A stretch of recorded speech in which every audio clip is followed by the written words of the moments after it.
Hello student, स्वागत है आप सभी का आपके अपने चैनल में। जैसा कि हमने पिछली वीडियो में डिस्कस किया था, आपका बीए फर्स्ट ईयर की जियोग्राफी के सेकंड सेमेस्टर का आपका अति लघु उत्तरीय क्वेश्चन पिछले वीडियो में डिस्कस किया था और आज हम लेकर के आए हैं आपके लिए लघु उत्तरीय क्वेश्चन।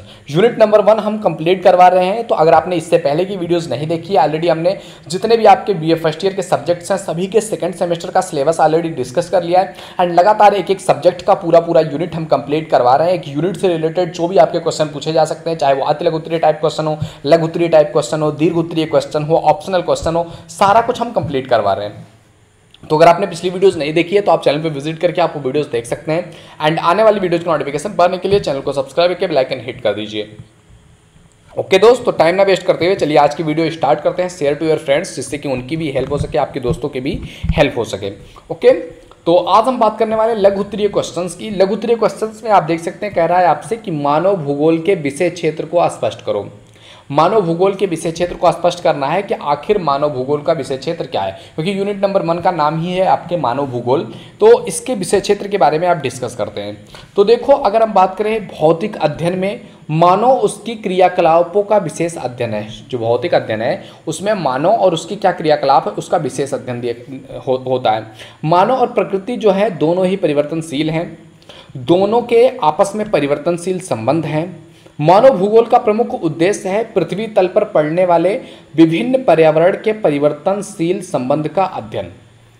किसी क्षेत्र में मानव तथा मानवकृत तत्वों जैसे कि खेत हो गया, खलियान हो गया, रेल हो गया, सड़क हो गया, यातायात हो गया, कारखाने हो गए, गांव हो गया, नगर हो गया, इन सभी चीज़ों का महत्वपूर्ण योगदान रहता है। यानी कि कोई भी क्षेत्र है उसमें मानव और मानव ने जो भी चीज़ों को अपने उपयोग में लाया है, चाहे उसने खेत बनाया है, खलिहान बनाया है, रेल बनाया है, सड़क है, यातायात है, कारखाने हैं, गांव है, नगर है, इनका बहुत महत्वपूर्ण योगदान रहता है जब हम चीज़ों को समझने लगते हैं। तदनुसार विश्व के विभिन्न क्षेत्रों में मानव समुदाय के रहन सहन, उनकी भाषा क्या है, उनका आर्थिक सांस्कृतिक विषमता क्या है, सामाजिक संबंध क्या है, सामाजिक संगठन अलग अलग किस प्रकार के होते हैं। अतः मानव भूगोल का जो अध्ययन क्षेत्र है वो काफ़ी विस्तृत है। इसके विभिन्न क्षेत्रों में पर्यावरण की परिवर्तनशीलता का अध्ययन भी इसके अंतर्गत आता है। इसमें मनुष्य से रिलेटेड, मनुष्य क्या क्या काम कर रहा है, वो सारी चीज़ें भी आपको देखनी पड़ती हैं। जो है प्रकृति उसमें क्या रोल निभा रही है, तो उस चीज़ का मनुष्य और प्रकृति के बीच में क्या संबंध है, इसी को जानना, इसी को प्राप्त करना ही जो है मानव भूगोल का मेन कार्य है। इस प्रकार से स्पष्ट होता है कि मानव भूगोल वो विज्ञान है जिसमें पृथ्वी तल पर मानवीय तत्वों के स्थानिक वितरणों का, अर्थात विभिन्न प्रदेशों में मानव वर्गों द्वारा किए गए वातावरण समायोजन और स्थानिक संगठनों का अध्ययन किया जाता है। यानी कि सरल शब्दों में कहा जा सकता है कि मानव भूगोल में मानव वर्गों और उसके वातावरण की शक्तियों, प्रभावों और प्रक्रियाओं के बीच में जो पारस्परिक कार्यात्मक संबंध है वही कहलाएगा आपका मानव भूगोल। यानी कि मनुष्य का, उसके प्रकृति में जो भी चीज़ें मनुष्य ने प्रकृति के साथ छेड़छाड़ किया हुआ है, प्रकृति में चेंज किया हुआ है, तो मनुष्य और प्रकृति के बीच जो परिवर्तनशील संबंध बना हुआ है, संबंध स्थापित है, उसी संबंध को कहा जाता है मानव भूगोल। पृथ्वी तल पर स्थानिक विविधताओं और क्षेत्रीय भिन्नताओं के आधार पर बहुत सारे प्रदेश आपको देखने को मिलेंगे। प्रदेश में से प्रत्येक में जनसंख्या, उसके संसाधन, कार्य और सामाजिक सांस्कृतिक मान्यताएं, मूल्य और जो है पारिस्थितिकीय संयोग होता है। और इस संयोग या प्रतिरूप का वैज्ञानिक अध्ययन करना कि कहाँ पर किस तरीके से कितनी जनसंख्या है, उनके काम क्या है, उनकी संस्कृति क्या है, उनकी मान्यता क्या है, इन सभी चीज़ों का अच्छे तरीके से गहन अध्ययन करना ही मानव भूगोल कहलाता है। अब मानव भूगोल पर तमाम कई सारे विद्वानों ने अपनी अपनी राय रखी हुई है, अपने अपने तरफ से, अपने अपनी हिसाब से परिभाषित किया हुआ है कि मानव भूगोल आखिर क्या है। तो रेटजल महोदय ने मानव भूगोल को परिभाषित करते हुए वर्तमान भूगोल का इनको जनक भी कहा जाता है, मतलब जो मानव भूगोल है इसका जनक भी कहा जाता है। इन्होंने एक पुस्तक लिखा था एंथ्रोपोजियोग्राफी, इसमें इन्होंने मानव भूगोल को परिभाषित किया हुआ है और कहा हुआ है कि मानव भूगोल के दृश्य सर्वत्र वातावरण में संबंधित होते हैं और वातावरण स्वयं भौतिक दशाओं का क्या होता है, एक योग होता है, और उसमें और मनुष्य में जो जिस तरीके से काम करते हैं एक सामंजस्य स्थापित होता है, वही कहलाएगा मानव भूगोल। इस पर अपना विचार रखते हुए सैंपल कहते हैं कि मानव भूगोल जो है वो अस्थायी पृथ्वी और चंचल मानव के बीच में क्या जो परिवर्तनशील संबंध है, वही उसी चीज़ का अध्ययन ही क्या कहलाएगा, मानव भूगोल कहलाएगा। इस पर अपना विचार रखते हुए विडाल डी ब्लास कहते हैं कि प्रिंसिपल ऑफ ह्यूमन जियोग्राफी, इन्होंने एक बुक लिखा हुआ प्रिंसिपल ऑफ ह्यूमन जियोग्राफी, इसमें इन्होंने मानव भूगोल को इस प्रकार से परिभाषित किया है कि मानव भूगोल जो है वो पृथ्वी और मानव के बीच के संबंधों का एक नया विचार देता है और इसमें पृथ्वी को नियंत्रित करने वाले भौतिक नियमों और पृथ्वी पर निवास करने वाले जीवों के पारस्परिक संबंधों को अधिक संयुक्त ज्ञान सम्मिलित होता है। यानी कि मनुष्य ने किस तरीके से नियंत्रित किया है अपने भौतिक चीज़ों पर और उसको नियंत्रित करके किस तरीके से दोनों के बीच में क्या संबंध पाया जाता है, वो कहलाता है आपका मानव भूगोल। इसी पर अपना विचार रखते हुए हंटिंगटन महोदय कहते हैं कि मानव भूगोल में भौतिक वातावरण और मानवीय क्रियाओं और गुणों के बीच में जो पारस्परिक संबंध है उसके वितरण और स्वरूप का अध्ययन ही मानव भूगोल कहलाता है। तो इस तरीके से हमने देखा कि पृष्ठभूमि स्वरूप अगर हम मनुष्य के भौतिक परिवेश का अध्ययन किया जाता है जो इसकी पारिस्थितिकीय तंत्र को विश्लेषित करता है, ये सारी चीज़ें मानव भूगोल के अंतर्गत निम्न तथ्यों के बारे में हम सम्मिलित करते हैं और निम्न तथ्यों के बारे में हम जानते हैं। वो कौन से तत्व हैं? तो उसमें आ जाता है आपका पहला भौतिक परिवेश। मानव भूगोल के विषय क्षेत्र में जो है सबसे पहली चीज़ जो आती है वो आता है भौतिक जो है परिवेश। अब भौतिक परिवेश का अध्ययन किया जाता है। भौतिक परिवेश मतलब क्या होता है? हमारे आसपास भौतिक रूप में हमारा जो परिवेश है, चारों तरफ का चीज़ें हैं, वही परिवेश कहलाता है। प्रकृति ने अपने विभिन्न तत्वों से सामंजस्य बना रखा है और प्रत्यक्ष या परोक्ष रूप से मानव समुदाय पर इसका प्रभाव पड़ता है। यानी कि वातावरण का कहीं ना कहीं से प्रकृति का मनुष्य पर प्रभाव पड़ता है। मानव भूगोल के भौतिक परिवेश के तत्वों का विवेचन दो भागों में हम कर सकते हैं। पहला कर सकते हैं अजैविक तत्वों के रूप में और दूसरा जैविक तत्वों के रूप में। अजैविक तत्वों के रूप में मतलब कि कौन कौन सी चीज़ें रखी जा सकती हैं? तो इसमें आ जाएगा पृथ्वी के धरातल पर संबंधित क्षेत्र अथवा स्थान की अवस्थिति इसमें सबसे पहले आती है। मतलब वो क्या है? अजैविक है, जहाँ पर है वहाँ पर स्थित है। अक्षांश और देशांतर में से क्षेत्र अथवा स्थान की सामान्य जलवायु जो हो गया, उनकी वनस्पतियाँ हो गया जो हमें वहाँ से प्राप्त होती है, जो भौतिक परिवेश के आकलन में सहायक होती हैं, क्योंकि हर जगह की हर स्थान की भौतिक परिवेश अलग अलग है। स्थल किसी स्थान विशेष के उस धरातल से संबंधित होता है जिस पर स्थान का अस्तित्व पाया जाता है और परिस्थिति से तात्पर्य किसी क्षेत्र अथवा स्थान से लगे हुए भौतिक तत्वों के संदर्भ के विश्लेषण में भू आकृतियों के उल्लेख के बाद भौतिक परिवेश के विश्लेषण में भू आकृतियों को सम्मिलित किया जाता है। जैसे कि भौतिक परिवेश में आ सकता है आपका पर्वत आ गया, पठार कहीं पर मैदानी है, ये सारी चीज़ें मुख्य रूप में आती हैं। इसमें सूक्ष्म रूपों में देखा जाए तो नदी आ जाएगा, घाटियाँ हो गई, पहाड़ी हो गया, कटे फटे भाग हो गए, पर्वत की श्रेणियाँ हो गया, कगार हो गया, अपर्दनकारी शक्तियाँ हो गई। तो ये कहीं ना कहीं जो है जुड़े हुए होते हैं। इसमें मनुष्य के क्रियाकलाप भी कहीं ना कहीं संबंधित होते हैं। उदाहरण के लिए मैदानी भागों में कृषि उद्योग करना, तो चीज़ें तो प्रकृति की थी लेकिन मनुष्य ने उस पर अपना काम स्टार्ट कर दिया। व्यापार जैसी क्रियाएँ करना जो कि आसानी से देखने को मिलती हैं। तो पहली चीज़ हमने देख लिया इसमें क्या? अजैविक तत्व। अजैविक तत्वों में ही आप देखोगे जलवायु जो है ये भी अजैविक तत्वों में ही आ जाएगा। आपका भौतिक परिवेश का सबसे महत्वपूर्ण तत्व ही है जलवायु। अगर आप देखोगे तो भौतिक परिवेश में सबसे ज़्यादा महत्वपूर्ण चीज़ जलवायु है। मनुष्य पर जलवायु का प्रभाव अनेक अवस्थाओं में पड़ता है और इन सभी पक्षों का अध्ययन इस विषय के अंतर्गत सम्मिलित होता है। यानी कि मानव भूगोल के अंतर्गत ये चीज़ें हमें पढ़नी पड़ती हैं, इस चीज़ को हमें समझना पड़ता है।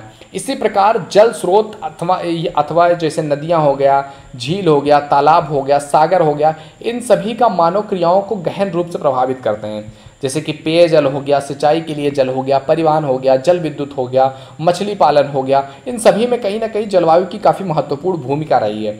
अतः क्षेत्र का स्वरूप और समुद्र के संदर्भ में स्थिति भी काफ़ी महत्वपूर्ण है जो भौगोलिक स्थिति को क्या करती है? उजागर करती है। अब बात करें अगर जैविक तत्वों की कि भौतिक परिवेश में जैविक तत्व क्या है, तो भौतिक परिवेश में जैविक तत्वों में बात किया जाए तो इसमें आ जाएगा आपका वनस्पति और पशुओं का अध्ययन आ जाएगा। मानव भूगोल का एक बहुत विषय क्षेत्र में, महत्वपूर्ण विषय क्षेत्र में ये चीज़ें सम्मिलित हैं। वनस्पति जो है ये मानव जीवन का आधार है। मनुष्य वनस्पतियाँ खाता है। प्रकृति जो है, प्रकृति मानव परिस्थितिकी का नियामक होती है। मनुष्य प्राकृतिक वनस्पति के कुछ किस्मों को खेती के माध्यम से प्राप्त करता है। मनुष्य भोजन के लिए, घर बनाने के लिए, कागज हो गया, फर्नीचर हो गया, इन सभी कामों के लिए प्रत्यक्ष रूप से वनस्पति से क्या है? संबंधित है। और पर्यावरण सौंदर्य और शुद्धता हो गया, वर्षा की मात्रा हो गया, भूमि क्षरण हो गया, चारागाह हो गया, इन सभी पर प्राकृतिक वनस्पति का प्रभाव हमें देखने को मिलता है।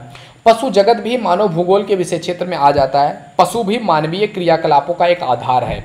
मनुष्य के मांसाहारी भोजन के रूप में पशुओं का बहुत पुराना संबंध रहा है कि मनुष्य पशुओं को मार करके उससे अपना मांसाहारी जो नॉन वेज फूड होता है पशुओं से ही मिलता है।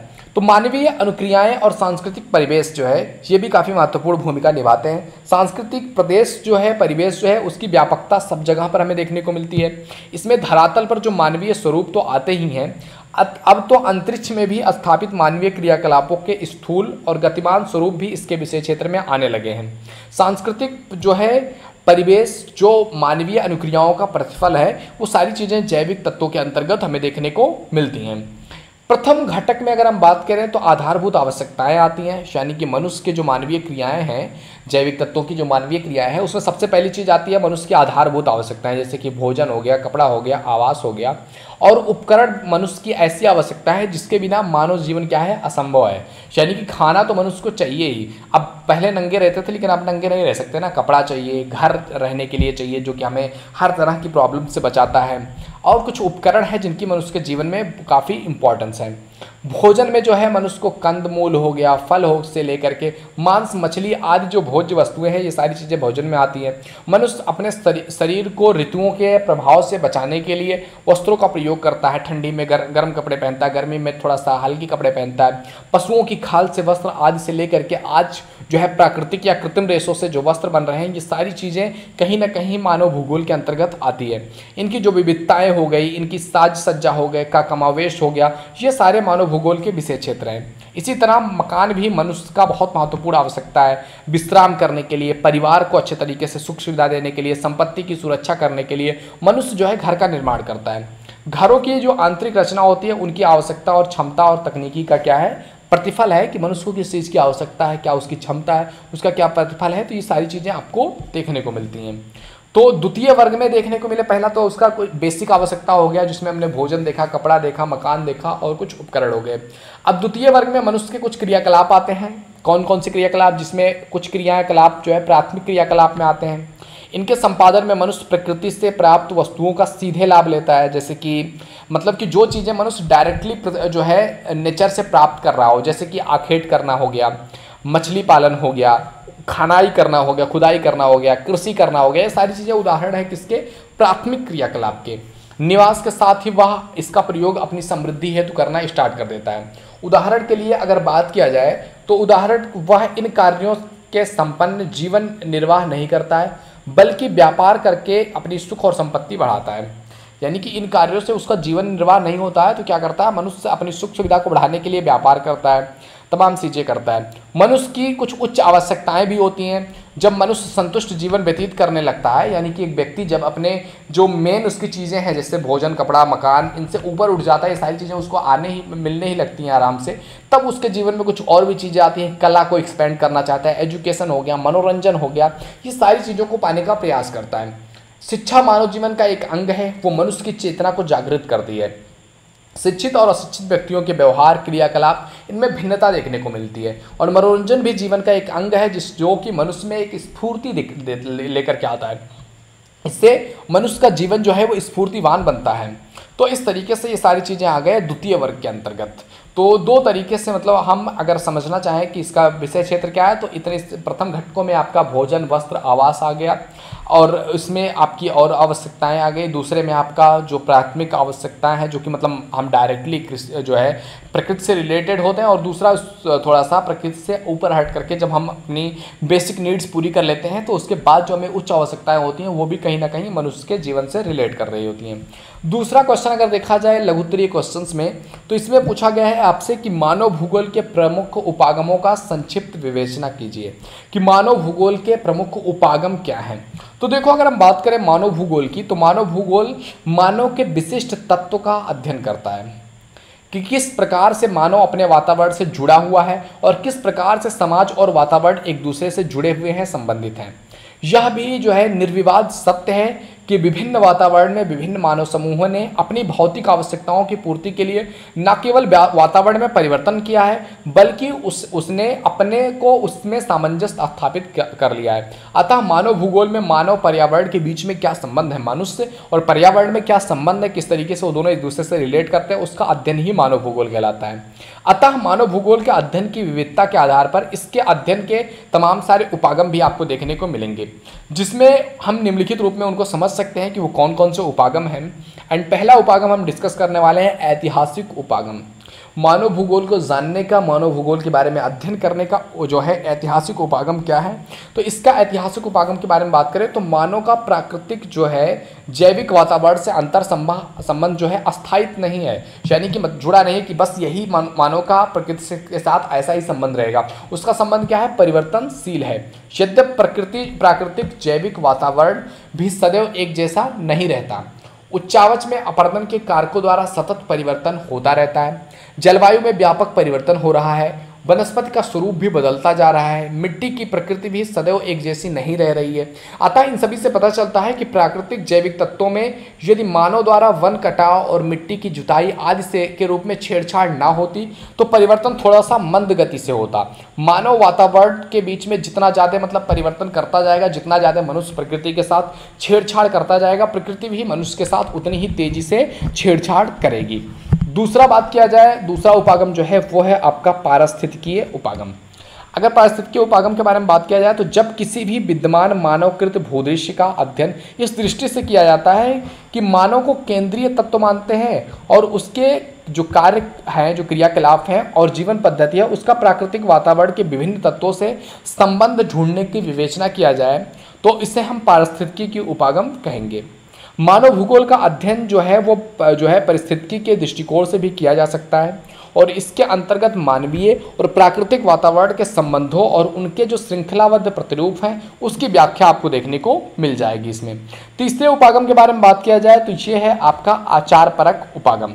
अब आचारपरक उपागम क्या है, तो जो इस उपागम के बारे में बात किया जाए तो इस उपागम में किसी क्षेत्र में जीवन पद्धति, सांस्कृतिक भूदृश्य की व्याख्या इस मान्यता के आधार पर की जाती है कि क्षेत्र विशेष में विद्यमान स्वरूप की व्याख्या उनके निवासियों के आचार व्यवहार के संदर्भ में ही की जा सकती है। यानी कि कहने का अर्थ यह है कि जब हम किसी क्षेत्र की जीवन पद्धति देखते हैं या सांस्कृतिक भूदृश्य देखते हैं तो वहाँ पर जो चीज़ें हमें देखने को मिलती है वो कहीं ना कहीं वहाँ के निवासियों के आचार व्यवहार से भी रिलेट करती है। और ये जो आचार व्यवहार है ये वातावरण में सदियों की जो अंतः प्रक्रिया है उसके विशाल जो पुंज है उसकी घोतक है। किसी भी क्षेत्र के निवासियों की जो मान्यताएं हैं, जो उनके रीति रिवाज हैं, परंपराएं हैं, वो एक दिन में नहीं बनी है बल्कि जीवन काल के अनुभव की उपज है। इस तरीके से मानव के व्यक्तिगत गुणों से उसके क्रियाकलापों का भौगोलिक जो प्रतिरूप है वो प्रभावित होता है और यहाँ उसकी कार्यक्षमता का गुणवत्ता, जो चेतना चातुर्य है, मानसिक गुण है, इनका भी महत्व काफ़ी मात्रा में बढ़ जाता है। अगला उपागम देखा जाए तो कल्याण परक उपागम है। कल्याण परक उपागम क्या है, यह उपागम जो है यह आचार परक उपागम के समान ही जो है मानव समुदाय विशेष के कल्याण को मानव भूगोल का परम लक्ष्य मानता है। यानी कि मानव भूगोल का परम लक्ष्य क्या है कि मतलब किसी भी तरीके से करके मनुष्य का क्या किया जाए, कल्याण किया जाए, मानव समुदाय जो है उसका कल्याण हो। यह मानव समुदाय जो है प्राकृतिक जैविक वातावरण के इस प्रकार अंतर संबंध पर बल देता है जिससे सामाजिक न्याय के जो है लक्ष्य को प्राप्त किया जा सके।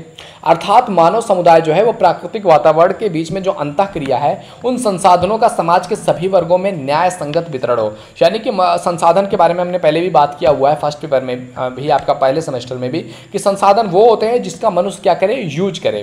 तो जो प्राकृतिक संसाधन है इनका सभी लोगों में समान रूप से वितरण किया जा सके, न्याय संगत वितरण हो। ऐसा ना हो कि कोई एक पक्ष बहुत ज़्यादा संसाधनों का उपयोग कर रहा है और दूसरे पक्ष को संसाधन का उपयोग करने का परमिट है ही नहीं। तो ये चीज़ें ध्यान में रखनी होनी चाहिए। कल्याणपरक उपागम जो है ये मानव वातावरण की ऐसी अंतःक्रिया पर बल देता है जिससे स्थानीय निवासों की जो मौलिक आवश्यकताएं, चाहे भोजन, वस्त्र, आवास, इसकी पूर्ति अस्थायी रूप से जो है आधार बना देना चाहिए कि हाँ ये बेसिक नीड है, ये पूरी होनी ही होनी चाहिए। इसलिए स्मिथ कहते हैं कि मानव भूगोल का उद्देश्य इस तथ्य की विवेचना करता है कि कौन कहाँ क्या पाता है और कैसे पाता है, इस चीज़ का अध्ययन करता है। तो ये था कल्याणपरक उपागम। अब आइए बात करते हैं अगला आपका क्षेत्रीय उपागम के बारे में। क्षेत्रीय उपागम के अंतर्गत अगर हम बात करें तो इसमें जो है विभिन्न क्षेत्रों यानी कि प्रदेशों में मानव जीवन की पद्धति में मिलने वाली जो भिन्नताएं हैं उसका अध्ययन किया जाता है कि अलग अलग जगहों पर मनुष्य का जो जीवन है उस जीवन में क्या भिन्नताएं आपको देखने को मिलती है। इसमें मानव वातावरण के उन सभी पक्षों पर बल दिया जाता है जिसके कारण जो है भिन्नता उत्पन्न होती है और ये विश्व स्तर पर जीवन पद्धति के किसी भी एक पक्ष, जैसे कि जीविकोपार्जन हो गया कि विधि हो गई कि कैसे लोग जीवन जी रहे हैं, अथवा संपूर्ण पक्ष जैसे कि जीवन स्तर हो गया, उनका जो है संस्कृति हो गया, इन सभी के संदर्भ में ज्ञान प्राप्त करना। जनसंख्या हो गया, मानव अध्यास, उद्योग हो गया, परिवहन हो गया, जो है मानवीय क्रियाकलाप हो गए, इन सभी संबंधों का जो भौगोलिक वितरण प्रतिरूप है उसी की हम व्याख्या करते हुए जो है भौतिक भूगोल के विषय क्षेत्र की विवेचना कर सकते हैं। तो ये था हमारा दूसरा क्वेश्चन। आइए बढ़ते हैं अगले क्वेश्चन की तरफ। तीसरा क्वेश्चन कह रहा है आपसे कि ए हंटिंगटन द्वारा प्रतिपादित मानव भूगोल के तत्वों का वर्णन करो। मानव भूगोल ने हंटिंगटन ने मानव भूगोल के तत्वों का वर्णन किया हुआ है, जिसको हमने पिछली जो है पिछले जो अति लघु उत्तरीय क्वेश्चंस थे उसमें हमने देखा हुआ था कि उन्होंने मानव भूगोल के तत्वों को कितने भागों में विभाजित किया हुआ है। तो देखिए, प्रोफेसर जो एल्सवर्थ हंटिंगटन है वो एक प्रसिद्ध अमेरिकी भूगोलवेत्ता हैं, जिन्होंने येल विश्वविद्यालय में रह करके अपने ग्रंथ और शोध पत्र लिखे हुए थे। मानव भूगोल पर उनकी एक प्रसिद्ध पुस्तक थी जिसका नाम था मानव भूगोल के सिद्धांत, प्रिंसिपल ऑफ ह्यूमन जियोग्राफी।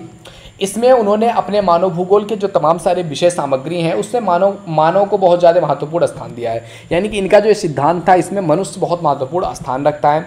मानव को भौतिक और सांस्कृतिक परिस्थितियों का केंद्र माना है, यानी कि मनुष्य है तो उसकी भौतिक सांस्कृतिक परिस्थितियां हैं। अगर मनुष्य ही नहीं रहेगा तो ना कोई भौतिक परिस्थिति रहेगी, ना कोई सांस्कृतिक जो परिस्थितियां हैं वो तो रहेंगी ही नहीं।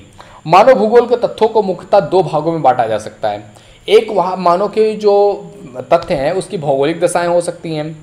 तो भौगोलिक दशाओं के बारे में बात करते हुए प्रोफेसर हंटिंगटन ने कहा है कि प्रकृति की भौतिक दशाएं मिलकर के मानवीय क्रियाओं को प्रभावित करती हैं। यही नहीं, प्राकृतिक वनस्पतियां और जीव जंतु भी इन भौतिक दशाओं से प्रभावित होते हैं। समग्र रूप से कहा जाए कि मनुष्य के काम, क्रियाकलाप, सोच विचार को प्रभावित करते हैं। और भौतिक दशाओं को प्रोफेसर हंटिंगटन ने निम्न भागों में बांटा हुआ है। भौतिक दशाओं में प्रोफेसर हंटिंगटन ने किन चीज़ों को रखा हुआ है, इसमें इन्होंने रखा है पृथ्वी की स्थिति। प्रोफेसर हंटिंगटन के अनुसार पृथ्वी की ब्रह्मांड में एक स्थिति है, उसकी अपनी गति है, उसका स्वरूप है, उसकी अपनी कील पर आपको पता ही होगा 23.5 डिग्री पर झुकाव है पृथ्वी का। इसका मानव के लिए काफ़ी महत्वपूर्ण महत्व है, क्योंकि दिन रात जो होता है वो भी इसी कारण से होता है, मौसम जो चेंज होता है, जलवायु होता है, इसके अनेक तथ्यों का निर्धारण जो है वो पृथ्वी के स्थिति के फलस्वरूप ही होता है कि पृथ्वी स्थित कहाँ पर है। अतः पृथ्वी की स्थिति का अध्ययन काफ़ी महत्वपूर्ण हो जाता है, काफ़ी आवश्यक हो जाता है। दूसरी चीज़ है आपका भूमि की बनावट, यानी कि पृथ्वी के धरातल का स्वरूप भी एक जैसा नहीं है। अलग अलग जगहों पर देख सकते हैं पृथ्वी पर, कहीं पर पर्वत है तो कहीं पर पठार है तो कहीं पर मैदान है। इन सबका जो है प्रभाव स्थान विशेष की जलवायु, वहाँ की वनस्पति, वहाँ की मिट्टी पर पड़ता है, जो किसी न किसी रूप से मनुष्य के क्रियाकलापों को क्या करता है, प्रभावित करता है। अतः धरातल के स्वरूप का अध्ययन भी मानव भूगोल के लिए एक आवश्यक तत्व है। अगला चीज़ बात किया जाए तो जलाशय, ये भी महत्वपूर्ण है। तो पृथ्वी के ऊपर 70% से ज़्यादा भागों पर जल राशियों का विस्तार है। जल राशियों में आपके समुद्र आते हैं, नदियाँ आती हैं, झीलें आते हैं, तालाब आते हैं। ये काफ़ी महत्वपूर्ण भूमिका निभाते हैं। इनका समग्र प्रभाव जो है वो मानव की क्रियाओं पर पड़ता है। सभ्यता के विकास में इन जलराशियों का बहुत महत्वपूर्ण योगदान रहा है। अनेक राजनीतिक मेलजोल जलराशियों से ही नियंत्रित होते थे। आप देखोगे पुराने समय की आप हिस्ट्री उठा करके देख लोगे, दुनिया की जितनी भी सिविलाइजेशंस बनी वो सिविलाइजेशन कहीं ना कहीं नदियों के किनारे पर ही बनी थी। क्यों? क्योंकि वहाँ से पानी की व्यवस्था अच्छे तरीके से मिल पा रही थी। अगला बात करें इसकी विशेष जो है वो है मिट्टी और खनिज। मिट्टी और खनिज भी इसकी कहीं ना कहीं भौगोलिक दशाओं में आते हैं। तो पृथ्वी मिट्टी की जो उर्वरता है उसने मनुष्य के क्रियाकलापों को बहुत अंशों तक क्या किया है, प्रभावित किया है। जहाँ की मिट्टी की अधिक उपजाऊ रहती है वहाँ पर कृषि से उत्पत्ति में देश में समृद्धि आती है और वहाँ के निवासी जो है सरल स्वभाव के होते हैं। जबकि जहाँ की मिट्टी अनुपजाऊ होती है वहाँ के लोग भोजन की तलाश में रहते हैं, छल कपट करते रहते हैं, क्रूर होते हैं, घुमक्कड़ हो जाते हैं। इसी प्रकार खनिजों की उपलब्धता मनुष्य की क्रियाकलापों को प्रभावित करती है। इसका अच्छा उदाहरण है जो है पश्चिमी एशिया का जो क्षेत्र है, वहाँ के वे मुस्लिम देश जहाँ पर खनिज तेल पाया जाता है, वो क्या करते हैं, उनको बहुत ज़्यादा कुछ काम करने की ज़रूरत नहीं, खनिज तेल निकालते हैं, दुनिया में बेचते हैं, कमाई करते हैं अच्छी। तो मिट्टी और खनिज का भी महत्वपूर्ण योगदान रहता है भौगोलिक दशाओं में। जलवायु का भी बहुत महत्वपूर्ण योगदान रहता है। किसी भी देश की जलवायु का, वहाँ की मिट्टी हो गया, जो जलवायु जिस तरीके का रहेगा ना, उसका प्रभाव वहाँ की मिट्टी पर, वहाँ की वनस्पति पर, मनुष्यों के रंग रूप पर, उनके आचार विचार पर, उनके खान पान पर, उनके रहन सहन पर, उनके सोच विचार पर, उनके धर्म पर, इन सभी चीज़ों पर आप जलवायु का प्रभाव देख सकते हैं। जहाँ पर जलवायु जिस टाइप की होती है वहाँ पर उसकी मिट्टी उसी तरीके से होगी, वनस्पति वैसा होगा, मनुष्यों का रंग रूप उसी तरीके का होगा, आचार विचार उससे होगा, खान पान होगा, रहन सहन, सोच विचार सब उसी के अनुरूप होता है। विभिन्न जलवायु कटिबंधियों में रहने वाले मनुष्यों में जो अंतर देखने को पाया जाता है, इसका महत्वपूर्ण कारण जो है वहाँ की जलवायु ही होती है। अतः मानव भूगोल में जलवायु का अध्ययन काफ़ी महत्वपूर्ण माना गया है। तो उपर्युक्त भौगोलिक दशाओं का समग्र जो प्रभाव है, इसके बारे में बात किया जाए तो स्थान विशेष की वनस्पति और पशुओं पर भी इसका प्रभाव पड़ता है। दूसरे शब्दों में अगर हम कहें तो वनस्पति और पशु जो हैं ये प्राकृतिक वातावरण द्वारा नियमित रहे होते हैं। रेगिस्तानों में जो महत्व ऊंट का है, वही टुंड्रा में जो है रेडियर का है। घास के मैदानों में वही चीज़ बकरी, भेड़ और गाय बैलों का, घोड़ों आदि का पाया जाता है, जबकि घने वनों में जंगली जानवरों का। इसी प्रकार से विभिन्न भौगोलिक दशाओं में वनस्पतियां भी अलग अलग होती हैं। इससे स्पष्ट होता है कि जो भौगोलिक दशाएं हैं ये स्थान विशेष की वनस्पति पशुओं को प्रभावित करती हैं। इसका परोक्ष प्रभाव जो है वो मानव की क्रियाकलापों पर भी देखने को मिलता है। साथ ही वह स्वयं भी इसे परिवर्तित करता है, क्योंकि वह अपने वातावरण का दास नहीं है। मनुष्य वातावरण का जो है एकदम से आप दास भी नहीं कह सकते कि वातावरण जैसा होगा मनुष्य को वैसा ही रहना पड़ेगा। मनुष्य अपने वातावरण को चेंज करने वाला भी होता है, और उसके लिए आता है आपका सेकंड पार्ट जो है वो है मानवीय क्रियाकलाप। अब मानवीय क्रियाकलापों के बारे में बात करें तो जैसा कि ऊपर बताया गया है कि मानव अपने वातावरण का क्या है, दास नहीं है। वह अपनी आवश्यकताओं की पूर्ति के लिए अनेक क्रियाकलाप करके वातावरण को अपने अनुकूल बनाने का प्रयास करता है, जो उसकी क्षमता का प्रतीक है कि मनुष्य में आखिर क्षमताएं पाई जाती हैं। कि मनुष्य क्या कर रहा है, अपने जो वातावरण है उसमें चेंज भी कर सकता है। और इस आधार पर हंटिंगटन महोदय ने वातावरण को 4 भागों में बांटा हुआ है। हंटिंगटन महोदय ने मानवीय क्रियाकलापों को 4 भागों में बांटा हुआ है। इसमें पहला आता है आपकी पार्थिव आवश्यकताएं। पार्थिव आवश्यकताओं से हमारा तात्पर्य ऐसी आवश्यकताओं से है जिनके बिना मनुष्य जिंदा नहीं रह सकता, यानी आप कह सकते हो आधारभूत आवश्यकताएं, बेसिक नीड्स जो हैं वो होती है आपकी पार्थिव आवश्यकताएं। दूसरे शब्दों में कहा जाए तो वे आवश्यकताएं जो मानव जीवन के अस्तित्व के लिए अति आवश्यक हैं, वो पार्थिव आवश्यकताएं कहलाती हैं। इन आवश्यकताओं के अंतर्गत आने वाली जो प्रमुख आवश्यकताएं हैं उसमें आ जाता है आपका भोजन, कपड़ा और मकान। भोजन, कपड़ा और मकान आपको पता ही है कि ये 3 ऐसी बेसिक आवश्यकताएं हैं जो किसी भी मनुष्य को जीवन जीने के लिए चाहिए। इन्हें प्राप्त करने के लिए मानव को हथियार और आवागमन के साधनों की आवश्यकता पड़ती है। अतः इन तथ्यों का अध्ययन जो है मानव भूगोल के लिए काफ़ी आवश्यक है। दूसरा आ जाता है इनका मुख्य व्यवसाय, यानी कि मनुष्य अपने जीवन यापन के लिए कोई ना कोई व्यवसाय अवश्य करता है। यानी कि मनुष्य को अगर जीवन जीना है तो उसको उसके लिए पैसे चाहिए, पैसे पाने के लिए उसको कुछ ना कुछ व्यवसाय करना पड़ेगा। और वैसे भी मनुष्य को अगर अपने जीवन में मनुष्य काम ना करे ना, केवल पैसे आते रहे, मतलब उसके पास पैसा बहुत ज़्यादा हो और उसको ज़िंदगी में कुछ करना ही ना हो, तो उसकी ज़िंदगी बोरिंग हो जाएगी यार। ये व्यवसाय स्थान विशेष के वातावरण पर निर्भर करते हैं। हंटिंगटन महोदय ने व्यवसायों के अंतर्गत रखा हुआ है आखेट को, मछली पकड़ने को, पशुपालन को, कृषि को, लकड़ी चीरना हो गया, खान खोदना हो गया, व्यापार करना हो गया, इन सभी चीज़ों को रखा हुआ है। ये सभी व्यवसाय जो है ये क्षेत्र विशेष के वातावरण के देन है। किसी क्षेत्र में अगर जो है जो आपका समुद्री क्षेत्र है तो वहाँ पर क्या करते हैं, मछली पालन हो जाता है। आप जापान के क्षेत्रों में देखोगे तो मछली पालन बहुत ज़्यादा, मतलब मछली का पकड़ना ज़्यादा किया जाता है। आप देखोगे जहाँ पर जो है पेट्रोल डीजल ज़्यादा निकाले जाते हैं, जहाँ पर खाने होती हैं, खादान होता है, वहाँ पर कोयले निकाले जाते हैं, अलग अलग चीज़ें निकाली जाती हैं, तो उसके अनुसार मनुष्य का जो है व्यवसाय होता है। हालांकि आधुनिक युग में मनुष्य ने अपने लिए नए नए व्यवसाय खोज लिए हैं, परंतु उनके लिए कच्ची सामग्री उन्हें भौतिक वातावरण से ही मिलती है। दूसरे शब्दों में कहा जाए कि मनुष्य के व्यवसाय का बहुत कुछ अंश तक स्थान विशेष की जो है प्राकृतिक दशाओं पर निर्भर करती है, और इसकी पारस्परिक अंतर संबंधता का अध्ययन मानव भूगोल के अंतर्गत किया जाता है। अगला बात किया जाए कार्यकुशलता की, तो जैसे जैसे मानव सभ्यताओं का विकास हुआ वैसे वैसे ही क्या हुआ, मनुष्य ने अपनी कार्यकुशलता के में वृद्धि करके पीछे अपने स्वास्थ्य, पैतृक देन और सामाजिक प्रेरणा को विशेष हाथ रहा है। स्वास्थ्य केवल मनुष्य के हाथ की बात नहीं है, बल्कि प्राकृतिक दशाओं पर भी निर्भर करता है। यूरोपवासी जो हैं वो अच्छी जलवायु के कारण अधिक फुर्तीले होते हैं, जबकि भारत की जलवायु यहाँ के लोगों को आलसी बनाती है। यानी कि यूरोपियन जो कंट्रीज़ है ना, वहाँ पर आप देखोगे लोग थोड़ा सा ज़्यादा एक्टिव होते हैं, क्योंकि वहाँ की जलवायु ही ऐसी है, जबकि भारत की जलवायु यहाँ के लोगों को आलसी बनाती है। इसी प्रकार पैतृक देन भी कार्यकुशलता को नियंत्रित करती है। सांस्कृतिक प्रेरणा जो कि स्वयं भौतिक वातावरण से प्रभावित होती है, वो मनुष्य के कार्यकुशलता को प्रभावित करती है। तो कहीं ना कहीं कार्यकुशलता भी प्रकृति के द्वारा प्रभावित होता है। उच्च आवश्यकताएं मनुष्यों की होती हैं कुछ, जैसे कि जब मनुष्य की जो प्राथमिक या बेसिक नीड है, जो उसकी नीड है, अगर वो पूरी हो जा रही है तो मनुष्य उच्च आवश्यकताओं के बारे में सोचता है। अदरवाइज अगर मनुष्य की जो बेसिक नीड्स हैं, उसको भोजन, कपड़ा, मकान ही पूरे नहीं हो पा रहे हैं, तो उसके बाहर उसके लिए सोचना नेक्स्ट टू इम्पॉसिबल हो जाता है। जब मनुष्य की जो बेसिक आवश्यकताएं वो पूरी हो जाती हैं, तब वह उच्च आवश्यकताओं के बारे में सोचता है। और हंटिंगटन महोदय ने उच्च आवश्यकताओं में मनोरंजन रखा हुआ है, सरकार रखा हुआ है, शिक्षा रखा हुआ है, विज्ञान रखा हुआ है, धर्म रखा हुआ है, कला रखा हुआ है, साहित्य रखा हुआ है। ये सारी चीज़ों को जो है हंटिंगटन महोदय ने उच्च आवश्यकताओं में रखा है और ये आवश्यकताएं भी भौतिक दशाओं से प्रभावित होती हैं। तो इस तरीके से हम अगर बात करें तो उपर्युक्त इन सभी मानवीय क्रियाकलापों के द्वारा मनुष्य सभ्यता उसकी उन्नति के शिखर पर चढ़ता गया है और ये मानवीय क्रियाकलाप और भौतिक दशाओं से जो तो प्रभावित होता ही है, साथ ही साथ मानव को भी प्रभावित करता है। यानी कि मानवीय क्रियाओं से भौतिक दशाएं तो चेंज होती ही हैं और भौतिक दशाओं से के द्वारा मानव भी प्रभावित होता है। इस प्रकार मानव और भौतिक दशाएं ये दोनों मिल करके ही एक अगर मध्य केंद्रीकरण किया जाए तभी एक अच्छा जीवन व्यतीत किया जा सकता है या एक अच्छा लाइफस्टाइल, एक अच्छा समाज कहा जा सकता है। तो ये था हमारे लघु उत्तरीय क्वेश्चंस, जिसमें हमने 3 क्वेश्चंस देखे। आई होप ये वीडियो तुम्हें पसंद आया होगा।